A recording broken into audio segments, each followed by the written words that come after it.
Je suis très content de pouvoir parler de démographie parce que, comme l'expliquait Valérie, c'est un sujet qu'on n'a pas trop l'habitude d'aborder. Pourtant, la révolution en cours, elle est énorme, elle est très puissante. Pour l'instant, on le voit dans le système éducatif, c'est-à-dire qu'on a perdu 1,5 million d'élèves dans les écoles en France depuis 2010. On a fermé 5000 écoles en France depuis 2010 parce qu'il y a moins d'enfants, donc moins d'élèves. Et on va commencer à sentir l'impact sur le marché du travail à partir de 2035. Donc ça, c'est ce qui se passe d'un côté. Et de l'autre côté, on a un vieillissement de la population qui est en réalité double. C'est-à-dire qu'il y a un choc de longévité, on vit plus longtemps que jamais. Et il y en a aussi un effet de masse. C'est-à-dire que c'est la génération du baby-boom. C'est 24 millions de personnes qui sont nées après la guerre, entre 45 et 74 en gros, qui ont remonté les classes d'âge, la pyramide des âges, et qui aujourd'hui, donc pour beaucoup, sont déjà à la retraite, pour certains y arrivent, et qui du coup déforment la pyramide des âges. Voilà, donc en fait, il ne faut pas s'imaginer la pyramide des âges comme une pyramide parce qu'elle est en train de s'inverser, elle est en train vraiment de maigrir par le bas et de grossir par le haut, et ça, on ne l'a jamais connu. Alors, quel impact ça a sur le marché du travail, sur la population active? On peut le chiffrer, bien sûr. Pour l'instant, comme je vous dis, la dénatalité, on ne le ressent pas trop, ça arrivera dans les années à venir, mais ce qu'on ressent beaucoup, c'est le vieillissement. Il faut savoir qu'entre 2020 et 2030, il y a un quart de la population active française qui part à la retraite. Un quart de la population active. C'est 7,4 millions de pots de départ. Et donc ça provoque un choc qui fait que la population active va commencer à décliner à partir de 2035. Donc ça va être la première fois dans l'histoire de France en fait, que la population, en période de paix bien sûr, que la population active se contracte. Ça, il va falloir s'habituer à avoir une main-d'œuvre qui n'est pas aussi abondante par le passé, qui va commencer même à décliner. Et donc on va manquer en fait, de travailleurs avant de manquer de travail. Et ça, c'est quelque chose de tout à fait nouveau qu'on n'a pas vraiment envisagé. Et c'est la nouvelle réalité démographique de la France d'ici à 2030, 2040, 2050. Mais si on veut voir une sorte de bon côté des choses, et que je tire le train un peu de ce que vous expliquez, on parle du chômage des jeunes, il n'y aura pas assez de travail. Est-ce qu'on peut se dire que finalement, cette population de demain, c'est le plein emploi, c'est potentiellement des augmentations de salaire, parce que justement, les nouveaux entrants sur le marché du travail seront désirables, désirés, valorisés. Enfin, finalement, est-ce qu'on peut voir le bon côté des choses à cette évolution démographique ? D'ailleurs, on le voit déjà sur le chômage. Le taux de chômage est quand même historiquement bas. Alors, il est autour de 7%. Il y a encore de la marge, hein, mais quand on regarde sur les décennies passées, on était plutôt au-dessus de 10%. Moi, quand je suis rentré sur le marché du travail, on était à 12%, vous voyez. Donc en fait, on l'a quand même pas mal baissé. Et ça, c'est des politiques qui ont changé, mais c'est aussi justement la démographie qui fait que les flux sortants sont plus élevés que les flux entrants et que donc du coup, on est aidé par la démographie. Bon, ça marche bien. Dans la théorie, effectivement, les salaires devraient augmenter, mais ça, on ne le voit pas du tout aujourd'hui. C'est un vrai sujet d'ailleurs sur le modèle social, mais les salaires n'ont pas suivi l'inflation, et donc on ne voit pas encore cet effet-là sur les salaires. Mais le problème qu'on a quand même, c'est que dans certains secteurs, dans certains métiers très particuliers, vous avez beau augmenter le salaire autant que vous voulez, s'il n'y a pas de jeunes en face qui sont formés pour prendre les métiers, en fait, l'incitation monétaire, elle ne changera rien. Encore une fois, parce qu'en fait, le volume n'est plus là. En tout cas, d'un point de vue RH, il va falloir innover, et il va falloir prendre en compte cette nouvelle réalité de raréfaction de la main-d'œuvre et de la jeunesse, qui d'ailleurs est très très prononcée déjà dans certains secteurs et dans certains métiers.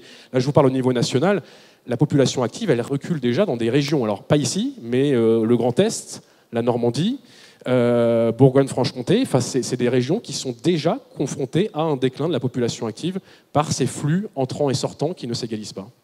Et le déclin sur les métiers ou sur les secteurs, ça, est-ce que vous auriez des exemples aussi ?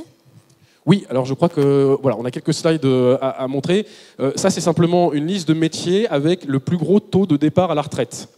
Alors, je ne sais pas si vous arrivez à les lire, je vais les lire pour vous. Personnel de ménage, secrétaire de direction, technicien, agent de maîtrise, ça c'est un gros sujet aussi où on est en manque de main-d'œuvre, notamment sur les ingénieurs, agriculteurs, éleveurs, fonction publique, ouvriers qualifiés du métal, patron et cadre d'hôtel, café, restaurant, ça on le ressent déjà tous au quotidien, le manque de main-d'œuvre dans les restaurants, ça c'est vraiment du très concret, aide à domicile, secrétaire, assistant maternel, métier de la santé bien sûr, et d'ailleurs c'est ça qui est assez paradoxal, c'est que on a besoin de jeunes au moment où on a de plus en plus de personnes âgées, parce qu'on a besoin de les accompagner, on a besoin de les aider, et donc en fait on est aujourd'hui déjà en manque de main-d'œuvre dans les crèches et dans les EHPAD.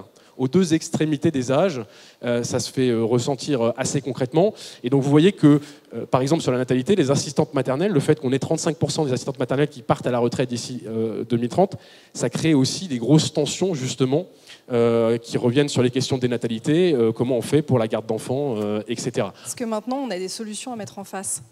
Des solutions, bien sûr. il y a les solutions de premier ordre qu'on a déjà d'ailleurs mis en place en France, c'est d'augmenter les taux d'emploi. C'est de s'assurer que en fait, les gens en âge de travailler soient en emploi, ce qu'on appelle le taux d'emploi. Et ça, on a plutôt bien réussi en France, parce qu'aujourd'hui, on est à 75%, donc entre 15 et 64 ans, c'est-à-dire qu'on n'a jamais eu autant de gens en âge de travailler qui travaillent. Voilà. Quand on vous explique qu'il y a une grande démission et que plus personne ne veut travailler, en fait, les statistiques montrent en tout cas l'inverse. Donc ça, on a réussi à pousser au maximum les taux d'emploi, notamment chez les seniors et chez les jeunes. On a fait beaucoup d'efforts sur les seniors jusqu'à 59 ans. Après, il y a encore beaucoup de travail à faire. Et sur les plus jeunes aussi, notamment sur l'apprentissage, où ça a vraiment boosté ces taux d'emploi. Donc ça, c'est la solution, on va dire, de premier ordre à pouvoir actionner.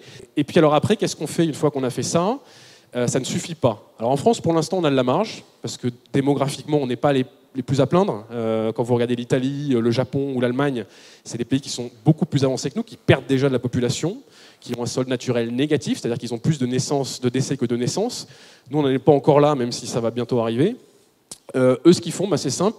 Vous avez 3 genres de voies à activer. La première, c'est la natalité, de dire finalement, on fait moins d'enfants, donc faisons plus d'enfants, relevons la natalité. Réarmons démographiquement la France, vous l'avez entendu. C'est plus facile à dire qu'à faire. Multifactoriel, c'est beaucoup plus compliqué. C'est très intime, ça ne réagit pas à un décret ou à une exonération fiscale. Quelque part, heureusement, on n'est pas des robots. Mais donc c'est très difficile pour un pays en fait, de relever sa fécondité. Et quand bien même on y arriverait, admettons qu'on trouve la solution miracle, demain il y a un baby boom, le temps que ça se matérialise sur le marché du travail, ça prend 25 ans. Donc c'est déjà trop tard. Voilà, il faut déjà qu'entre-temps, on arrive à combler ces manques-là. Donc les pays qui ont compris ça, on va dire, par exemple l'Allemagne, font appel à l'immigration en disant, mais nous, pour stabiliser, je ne dis pas augmenter, mais au moins stabiliser notre population active, l'Allemagne a besoin de 300 000 actifs étrangers par an, juste pour stabiliser sa population active. C'est un pays qui est très vieillissant, beaucoup plus que nous. Et donc, ils font appel à l'immigration choisie, l'immigration de travail. Ils ont fait passer une loi en 2023 qui modifie profondément leur approche à l'immigration, avec reconnaissance des diplômes étrangers, avec des systèmes par points, enfin, un peu comme le Canada. L'Italie le fait aussi, alors de manière moins assumée, mais Giorgia Meloni le fait aussi. Ils ont signé un décret qui accueille 500 000 travailleurs étrangers là, sur les 2 dernières années, parce que l'Italie est aussi en perte d'actifs. Donc ça, c'est une solution parmi d'autres. Et il y en a une troisième, c'est le Japon notamment qui fait ça. C'est-à-dire que c'est un pays qui fait plus d'enfants et qui, pour des raisons culturelles, traditionnelles, historiques, n'est pas très ouvert à l'immigration. Et donc eux, ils misent tout sur les robots qu'on voit passer là, qui livrent de l'eau. Et donc ils essayent d'automatiser au maximum leur économie. Donc c'est-à-dire mettre des robots dans les hôpitaux, mettre des robots à la place des hôtesses, dans les maisons de retraite aussi. C'est un pays qui va perdre la moitié de sa population d'ici la fin du siècle. Donc ce sont des pays qui sont vraiment très très avancés dans ce choc démographique. Nous à côté on fait figure de joyeux lurons, mais enfin on y est aussi, mais c'est pas du tout les proportions japonaises. Et donc eux tentent par la robotisation, effectivement, de remédier à ces problèmes. Ils vont manquer 11 millions d'actifs d'ici 2040, donc c'est quelque chose d'assez conséquent. C'est compliqué de les mettre des robots partout, ça marche, on peut robotiser une chaîne de production automobile. C'est beaucoup plus compliqué de robotiser un EHPAD ou une crèche. Il y a aussi une question d'acceptation sociale.